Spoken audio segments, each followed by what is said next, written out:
총선이 41일 앞으로 다가온 가운데 국회에서는 여야가 선거구 획정안 처리에 극적으로 합의했습니다. 선거구 문제와 얽혀있던 쌍특검 법안 역시 오늘 재표결에 붙여질 전망입니다. 여야의 공천을 두고도 논란이 이어지고 있는데요. 오늘의 전국 현안 정호김 전 의원, 서영주 더불어민주당 상근 부대변인과 함께 짚어보겠습니다. 안녕하십니까? 네, 안녕하세요. 자, 합의가 됐습니다. 이 얘기부터 먼저 조금 해야 될 것 같은데요. 여야가 선거구 획정 문제를 극적으로 합의했는데 아직 구체적으로 합의 사항들이 다 나오거나 부적되지는 않았어요. 근데 총평을 할 수는 있을 것 같은데요. 어차피 지금 네. 선거가 코앞이다 보니까 이거는 합의하지 않을 수가 없는 것인데다가 네. 지금 하나의 레버리지가 아마 쌍특검이었던 것 같습니다. 그래서 항상 선거구 획정 극적 합의, 오늘 쌍특검 재표결도 이루어진다. 그러니까는 아마 그대로 존치하되 쌍특검 재표결은 그러면 민주당이 원했을까 아니면 국민의힘이 원했을까를 보면은 네. 대충 그 안에서 어떤 협상이 이루어졌는지 우리가 가늠은 할 수 있을 것 같습니다. 예. 단 비례대표가 한 석이 줄어서 46석이 된다라는 것을 네. 이제 주목해야 될 것 같습니다. 지역구는 이제 254석이 되는 겁니다. 이제 구체적으로 어디가 줄고 늘었는지 좀 뭐 분석을 해봐야 알겠지만 어쨌든 비례가 하나 줄어드는 것 어떻게 보고 계세요? 일단 뭐 이제 여야 간에 기본적으로 지역구에 대해서 물러설 수 없는 계산들이 있지 않았겠습니까? 기본적으로 이제 부산 감축을 민주당에서 얘기를 했었고 서울 전북을 줄여야 된다는 게 국민의힘의 요구였어요. 네. 이제 이 부분이 이제 한치도 이제 지역구에 대해서는 왜냐하면 이제 국회의 정개특위 자체가 의원들이 이제 위원으로 있지 않습니까? 네. 그냥 결국에는 이해 당사자들이에요. 예. 거의 지켜야 되고요. 기본적으로 이게 이제 선관위의 선거구 획정 위에서 안이 넘어오면 결국에는 국회 정개특위에서 그 안을 논의해서 예. 이 부분에 대해서 논의된 결과를 다시 선관위 선거 획정위로 넘깁니다. 네. 그래서 그 요구안이 다시 또 넘어와요. 네. 이제 이런 과정들을 거치는 것인데 제가 봤을 때 어느 정도 시간을 앞두고 국민들한테 욕먹을 수 없잖아요. 예. 그러니까 유권자들이나 출마하는 어떤 후보들이나 내 지역구도 아닌 데 가서 선거운동을 한다거나 유권자들도 내 후보가 아닌데 지지한다거나 예. 이런 일이 발생할 수 있단 말입니다. 네. 그래서 이런 부분들을 보완하기 위해서 어쩔 수 없이 예. 부랴부랴 했고 제가 보니까 지금 보면 이게 좀 습관적이에요. 늦게 하는 것들이요. 원래 이제 선거구 획정은 법상 1년 1년 전에 전이라고 돼 하게 있죠. 돼 있는데 보면은 가장 늦은 게 17대 때 선거 37일 앞두고 했고요. 예. 19대 때 44일 남겨두고 했습니다. 예. 그다음에 20대는 42일, 예. 21대 저번 예. 때죠. 그때가 이제 39일을 남겨놓고 했고요. 이번이 이제 되면은 오늘 오후에 왔다 갔다 하면 한 42일 앞두고 한 거란 말입니다. 예. 결코 빠른 건 아니에요. 맞습니다. 이제 저는 이제 중요한 것들은 선거구의 획정 부분들에 있어서 뭐 서로 간의 계산은 좋으나 네.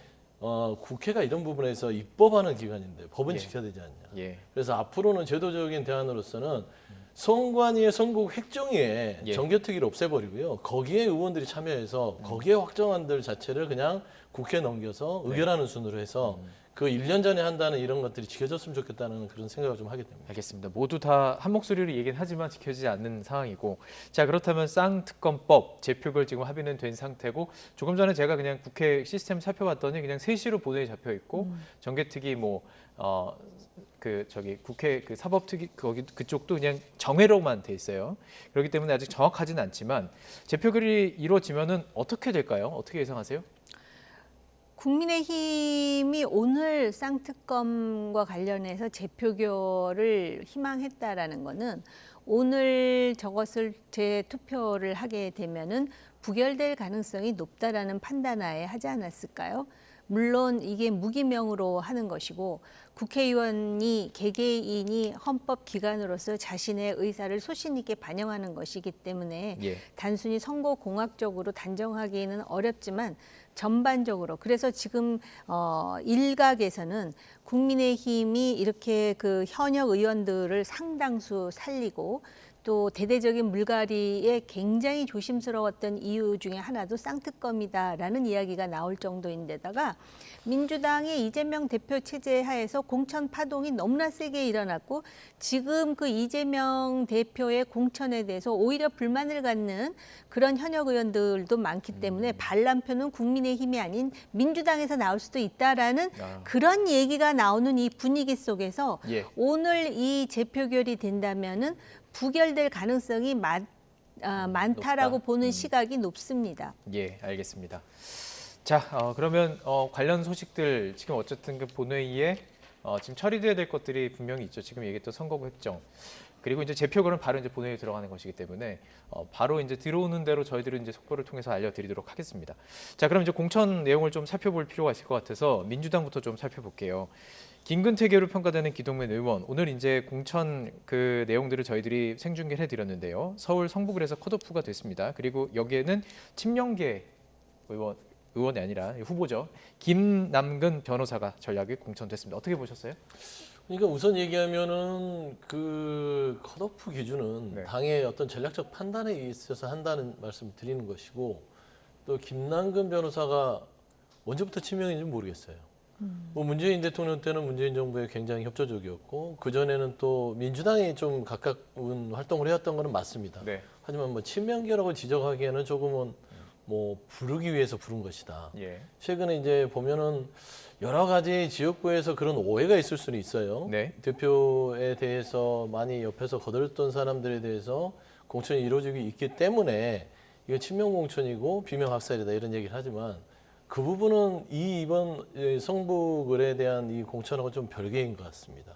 성북을 문제는 이거는 기준의 문제 같아요. 네. 그러니까 기동민 의원 자체의 어떤 이번 컷오프의 배경에서 결국에는 공관위원장이었던 임혁배 위원장이 적격 심사를 통과한 후보들에 있어서는 무죄 추정의 원칙으로 대하겠다라는 것이었는데, 같은 사안에 대해서 기동민 의원은 그 사안이 인정했기 때문에 컷오프 기준이 되고, 어떤 한 분은 그 같은 의혹이 있음에도 불구하고 그걸 인정 안 했으니까 그거는 또 인정이 안 되고, 예.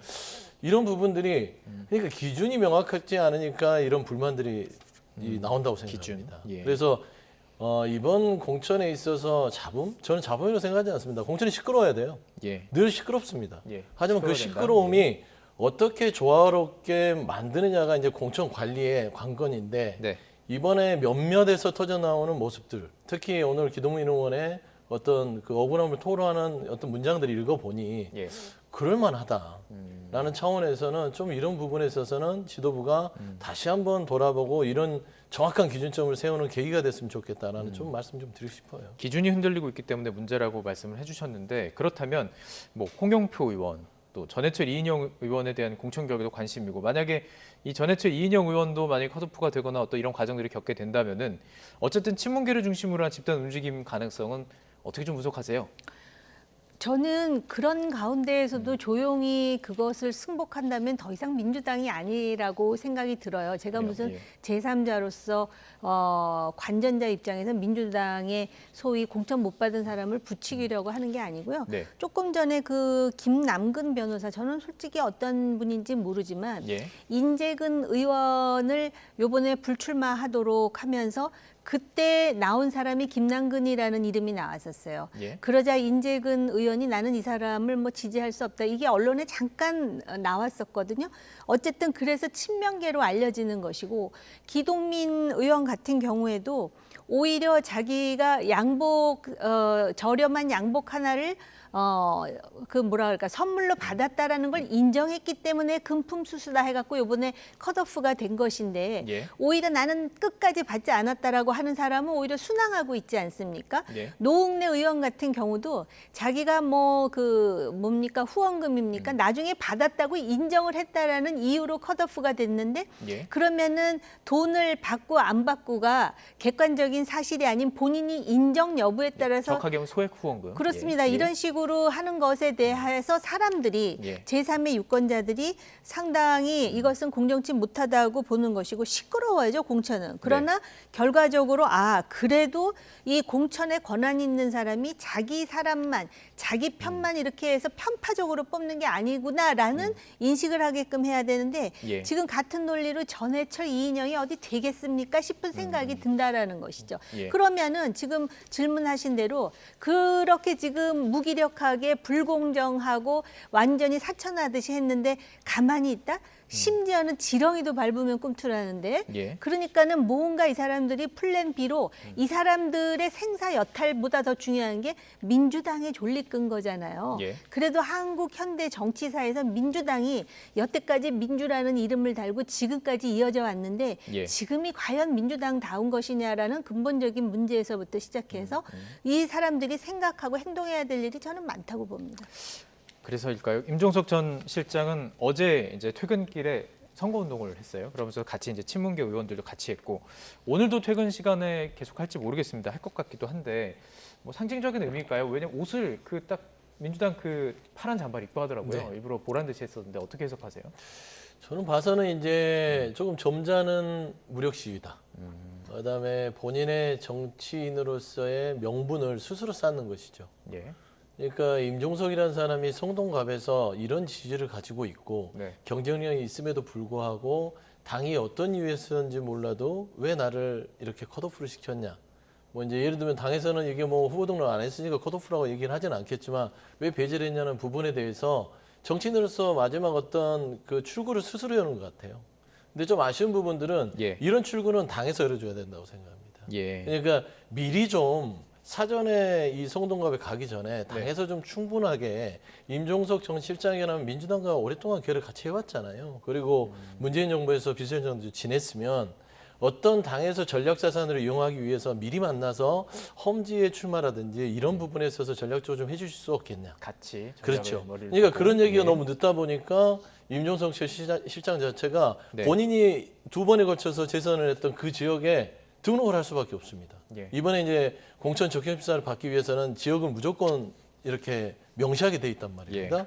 그러다 보니까 거기에 해놓고 활동을 했던 것인데 뒤늦게 와서 이 부분에 대해서 아예 어떤 기회를 박탈해 버리기 때문에 네. 본인은 그래도 여기서 재선 의원을 했어요. 그러면 예. 지역 구민들한테 운동했던 시간 동안 임종석이라는 정치인 자체가 예. 본인의 어떤 명분도 있고 지역민들에 대한 어떤 예우도 있기 때문에 저는 그 시간을 지금 갖고 있지 않냐. 저는 그런 생각이 들고 예. 결국에는 이게 하나의 출구 전략으로서 그러니까 뭐 백의종군을 하기 위한 하나의 어떤 발걸음 정도라고 생각을 하는 것이지 예. 이게 뭐 당에 대해서 적극적으로 반발하거나 뭐 이 지도부에 대한 모든 것들이 잘못됐다고 얘기하는 그런 수순은 아니기 때문에 예. 저는 김종석 전 실장의 이런 움직임도 네. 당이 예의주시하면서 이런 것들을 보완할 수 있는 관리력을 또 채워 나가야 된다. 또 좀 그런 생각을 갖고 있습니다. 알겠습니다. 그런데 좀 결이 다른 인물이 있죠. 지금 말씀하신 게 어떤 기준에 의한 공천이 이루어져야 한다.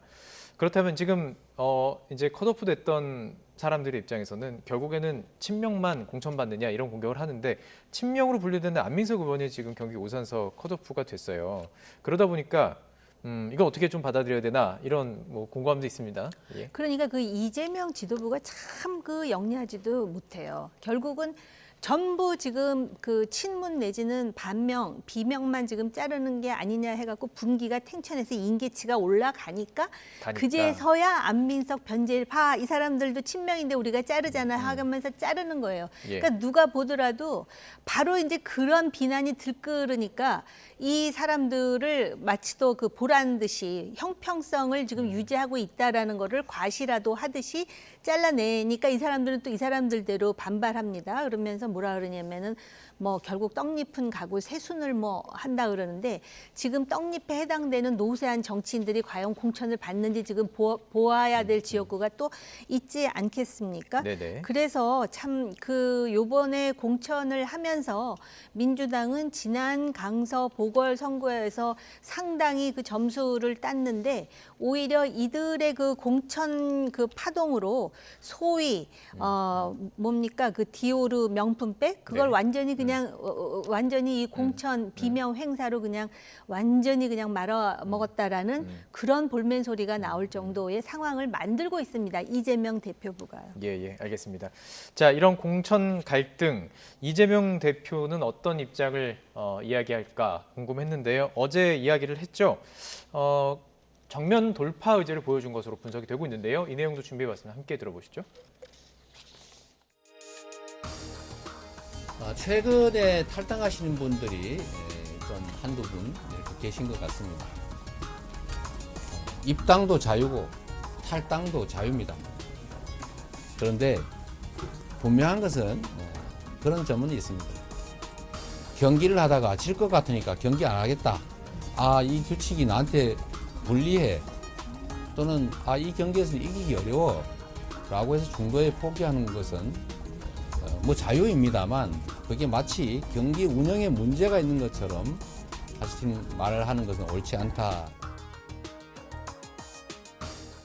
예, 사실 이 발언이 있기 전에 뭐 탈당도 있었고 관련해서 뭐 지도부의 임종석 전 비서실장은 이야기를 해달라 뭐 이런 얘기도 있었기 때문에 아무래도 이재명 대표의 어떤 얘기를 할까 발언에 집중이 됐던 것이 사실인데 이렇게 얘기한 거예요. 그냥 중도 포기하는 것은 자유다.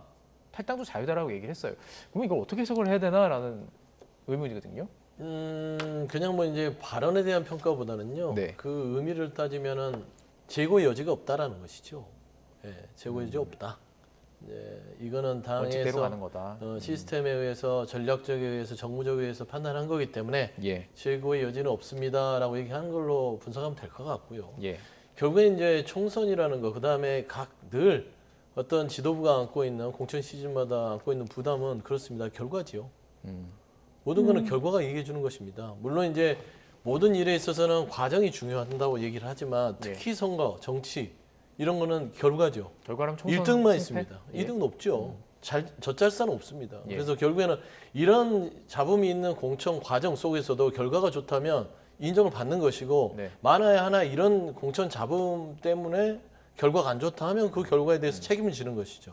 그러니까 결국에는 그런 선택들을 지금 지도부가 하는 것이기 때문에 아마 대표는 그런 의중, 지금의 전체의 민주당 이재명 지도부의 공천의 방향은 예. 지금 현재 시끄럽더라도 이 방향으로 가겠다. 예. 나는 확고한 의지 같다. 좀 그렇게 말씀드리고 이제 싶습니다. 뭐 좀 여쭤보긴 이르긴 합니다. 이제 네. 조금 이제 임박하면 몇 석이 이제 승패냐 나올 거예요. 어떻게 보세요? 180석을 지금 현재로 본다면 그걸 전제로 본다면 어떤 게 민주당에서 승리인 건가요? 유지? 그 151석을 대표가 얘기했죠. 151석. 151석을 차지하는 게 승리겠죠. 예. 그게 목표 달성일 것인데 네. 총선은 모르는 것입니다. 예를 들어서 일주일 안에도 바뀔 수 있는 것이고요. 뭐 3일 앞두고도 바뀌는 것이기 때문에 예. 과도한 예측은 뭐 할 수가 없지만 네, 네. 분명한 것은 예. 현재 치러진다 음. 하면은 그 어떤 기대치에는 미치지 못할 공산이 크다. 예. 예. 하지만 이제 지도부가 지금 여러 가지 전략적 판단을 하는 것들은 이 시간을 놓고 보는 것입니다. 40일 정도의 시간이 남아 있고 네, 네. 그다음에 후보 등록 전까지 공천을 마무리해서 좀 시끄럽더라도 해 놓으면 네. 그 나머지 한 30일에서 25일 기간 동안 네. 어떤 전체적인 선거 운동의 이 프레임이 전환되면서 결국에는 정권 심판의 어떤 방향으로 갈 것이기 때문에 네. 그 목표치를 달성할 수 있다고 충분히 생각하는 것 같습니다. 자, 그런데 지난 총선 예측 결과만 놓고 좀 얘기를 해볼게요. 그것을 잘 맞췄던 분이 계십니다. 엄경영 시대정신연구소장.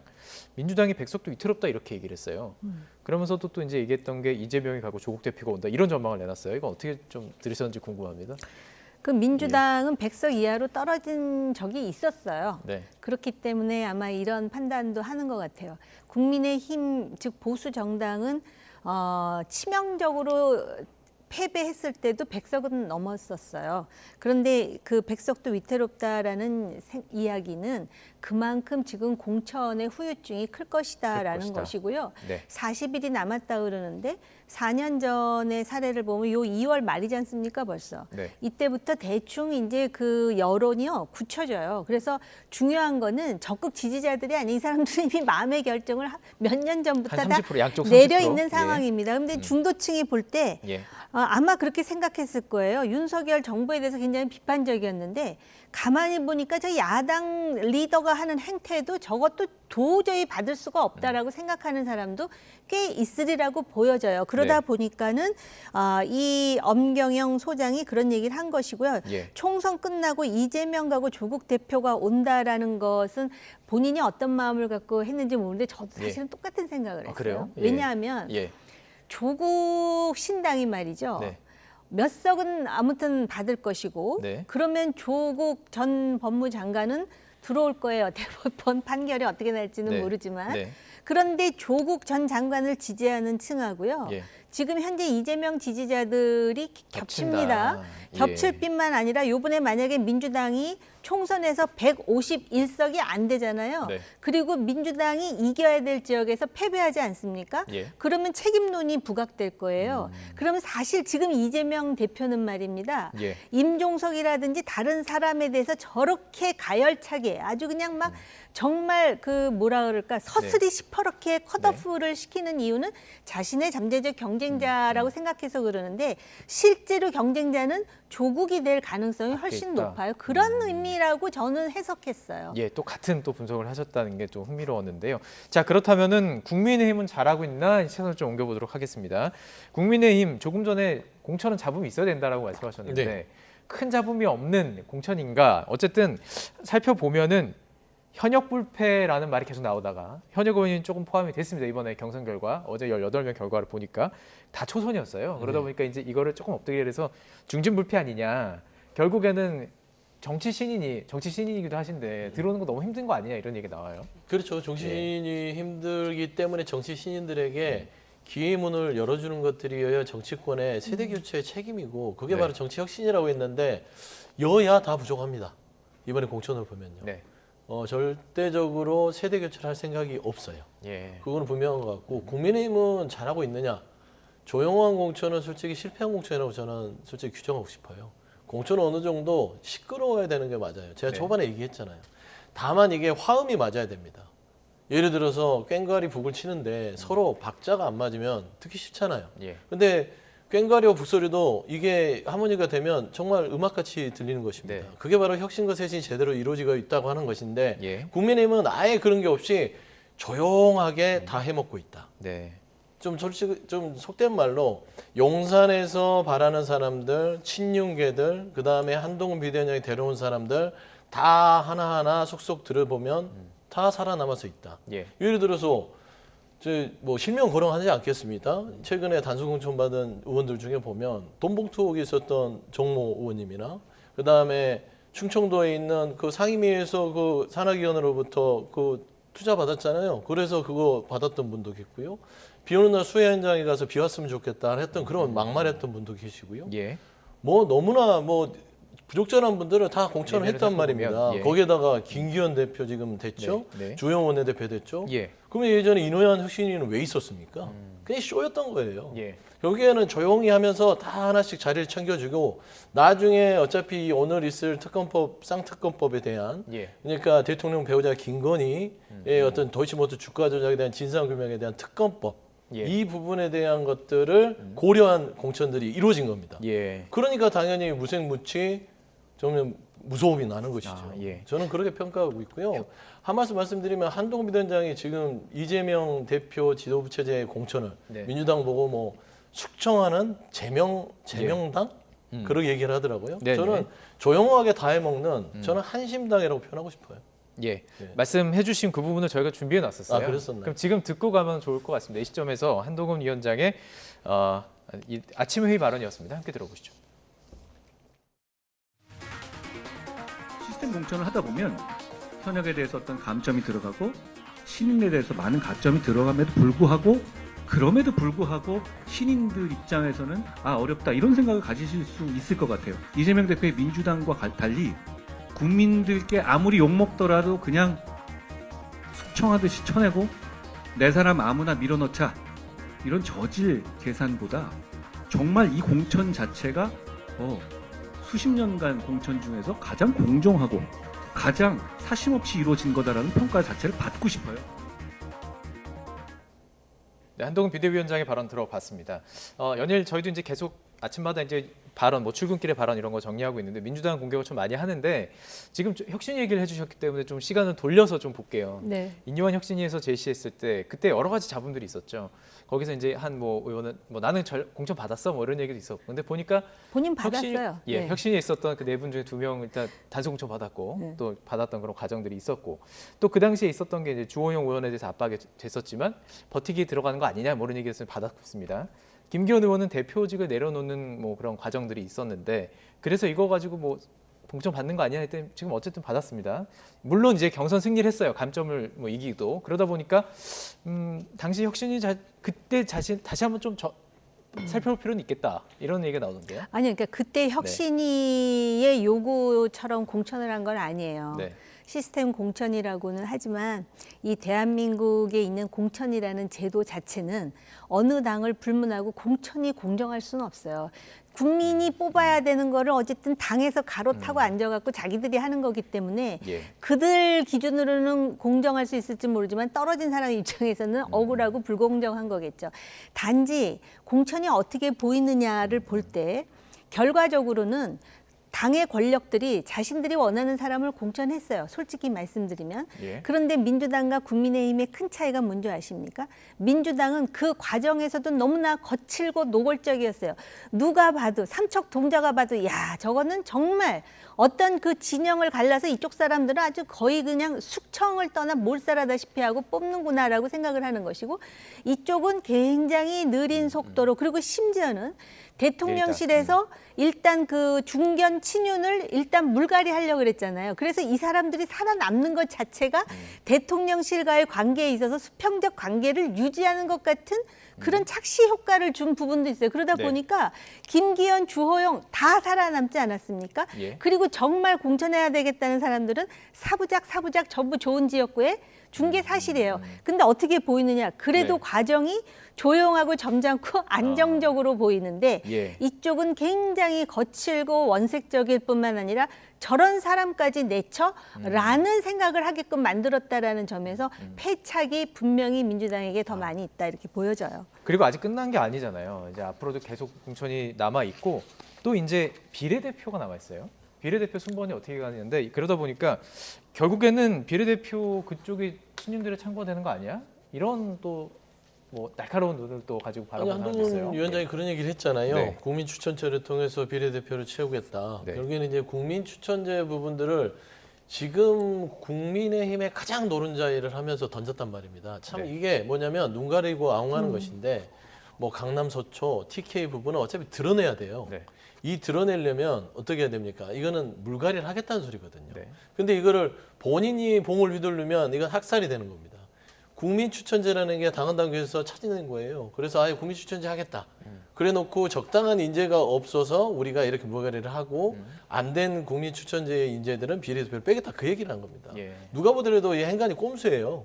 그러니까 이런 식의 공천하는 게 한동훈식의 공천이다. 예. 그래서 제가 아까 뭐 제명당 하지만 예. 숨어서 창피하게 다 나눠먹기 하는 게 정말 한심하지 않습니까? 그래서 간심당이라고 하는 거예요. 예. 예. 알겠습니다. 지금 말씀하신 그 부분도 그 행간 이렇게 읽으셨어요. 근데 같이 뭐 똑같이 읽고 계십니까? 지금 동의하십니까? 예. 이재명 대표를 중심으로 해서 공천의 과정에서 또 주목하는 부분이 바로 이제 소위 이제 국민의힘에서 운동권 청산을 얘기했잖아요. 그러니까 공교롭게도 운동권 청산을 이재명 대표가 앞장서서 하는 것처럼 보여지지만 예. 실제로 전대협 세력을 내치고 그 자리를 지금 한총련 세력이 메꿔주고 있는 상황입니다. 예. 거기다가 경기 동부연합이라든지 또는 과거 진보당이라는 굉장히 가격한 그런 정치 세력들이 이재명 대표를 숙주 삼아라는 거는 신문 논평을 제가 원용하는 거예요. 예. 지금 그런 상당히 위험한 상황을 만들어내고 있고요. 네. 국민의힘 같은 경우는 저 비례대표라든지 소위 국민 추천제라고 하면서 누가 들어오느냐에 따라서 네. 우리가 이건 판단할 수 있어요. 저 당이 한동훈 위원장이 주도권을 갖느냐 아니면 그게 아닌 것이냐. 그리고 저 당이 비례대표에서, 얼마나 예. 개혁을 희구하느냐 아니면 원래 자신들이 목표한 그 방향에 따라서 그대로 밀어붙이고 있느냐. 그걸 판단할 수가 있고 진짜가 남았네요. 그게 예. 이제 총선에서 국민들이 판단을 하겠죠. 그리고 네. 가장 중요한 거는 자기네 지지자들이 아니에요. 지금 이 상황에서는. 중도에 있는 무당층들입니다. 네, 알겠습니다. 자, 마지막으로 제3지대 상황도 좀 짚어보겠습니다. 개혁신당 류호정 전 의원 분당갑 출마를 선언했습니다. 여기 지금 이미 안철수 의원, 이광재 전 의원 빅매치로 지금 관심이 집중된 곳이에요. 어떤 네. 배경일까요? 좀 빅매치에 끼워보고 싶었다는 소리 아니겠습니까? 그래요? 근데 예. 저는 좀 개인적으로 류호정 전 의원은요, 저번에 탈당하는 사건을 보면서 그런 정치인으로서의 어떤 명분과 명예를 잃었어요. 그렇기 때문에 더 이상 어떤 그 젊은 정치인 류호정에 대한 평가는 이제는 끝났다. 저는 좀 이렇게 박하게 평가하고 싶고요. 개혁신당에서는 굳이 뭐 이광재, 안철수가 붙는 이 격전지에 그 누구를 보낸들 뭐 어떻게 표가 나겠습니까? 예. 그런 차원에서 그냥 류호전 전 의원은 버리는 카드로 던진 게 아닌가 저는 예. 좀 분석이 돼요. 아, 알겠습니다. 자, 그리고요. 이준석 대표는 그러면 어디로 나올 것이냐? 뭐 대구 얘기도 있고 지금 뭐 화성동탄 얘기도 있고 새로운데 뭐 얘기도 있고 그런데 어떻게 분석하세요? 아니 근데 공관위원장은 김종인 전 비대위원장 아니신가요? 그러니까 공관위원장의 결정이 굉장히 중요할 거라고 보고요.